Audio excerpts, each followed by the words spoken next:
आजकल के लड़की चाहे मेरा रू इतना नो जब से फोन का जमाना है फोन के तब से हर चीज की तहकीकात पता चल जाती है कहां बा कैसे बैठे एगो नया नया औरत के पति देव शादी करा के तुरंत चल जातनी परदेश अब फोन करके कहत तारी आर की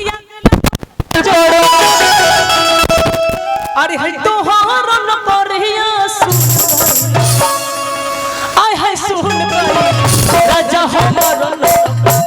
सुन गई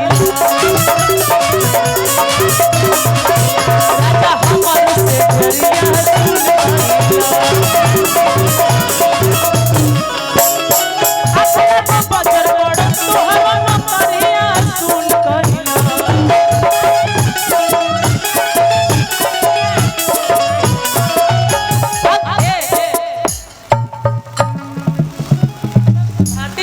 लग रहा है 6 महीने बाद मिल रहा है ना ठंडिया मिल रही है याद आता जहाँ पर सब हो रहा बड़का खेत में हाँ आओ उनके तीन जने मिल के डांस कर जाओ इनका तो लग कि कबार में कुछ है नहीं लोग होगा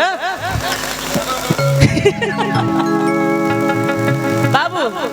तरुण उस वाला अंदाज में आओ आ राजा हमर से जड़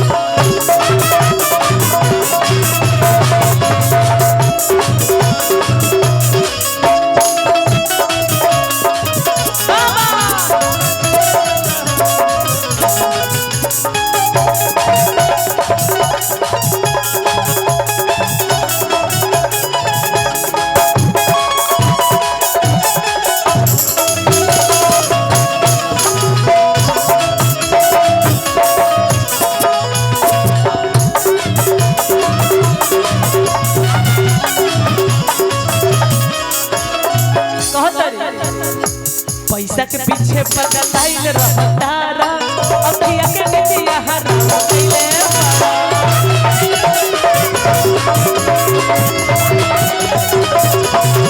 पैसा के पीछे पगलाइल रहतारा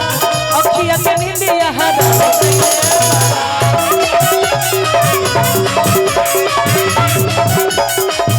अरे ही जैसे निक रही पापा के दुआरिया सुन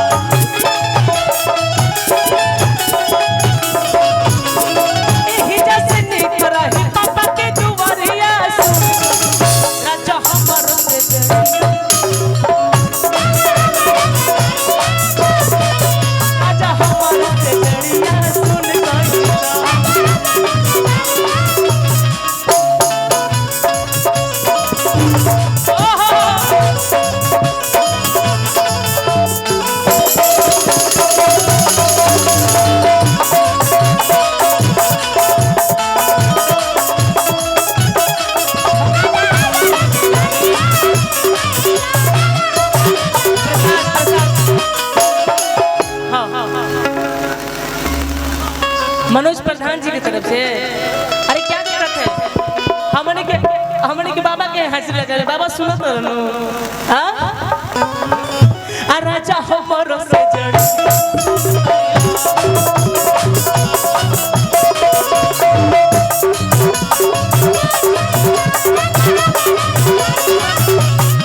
भैया भैया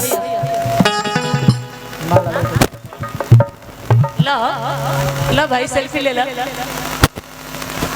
अच्छा सेल्फी तो गाना है वो याद आ गेल भाई गोले बनी हम का कि टाइम पर चल के बा भोरे के बेरा अपने गीत खुद से बुलाइल बानी हो जाई भीड़ा मामा पड़ जाई फेरा जान तू भुलई हां चल अरे कांवर संभारे में फोटो खिंचाई पहाड़े में हमरी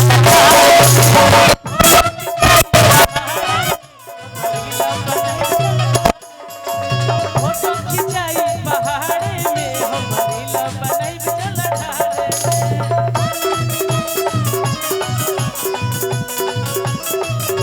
टाइम पर चले के भोर के बेड़ा हो जाई भीड़ा बता पर जाई फेरा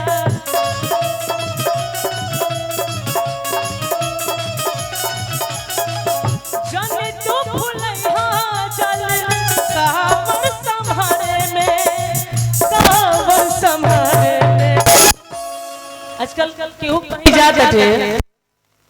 अपन खुशी बदने के जा सबसे तो स्टेटस स्टोरी लागल बहुत जरूरी बटे कोनो चीज में कि फोटो खिंचाई पहाड़ में से हम चला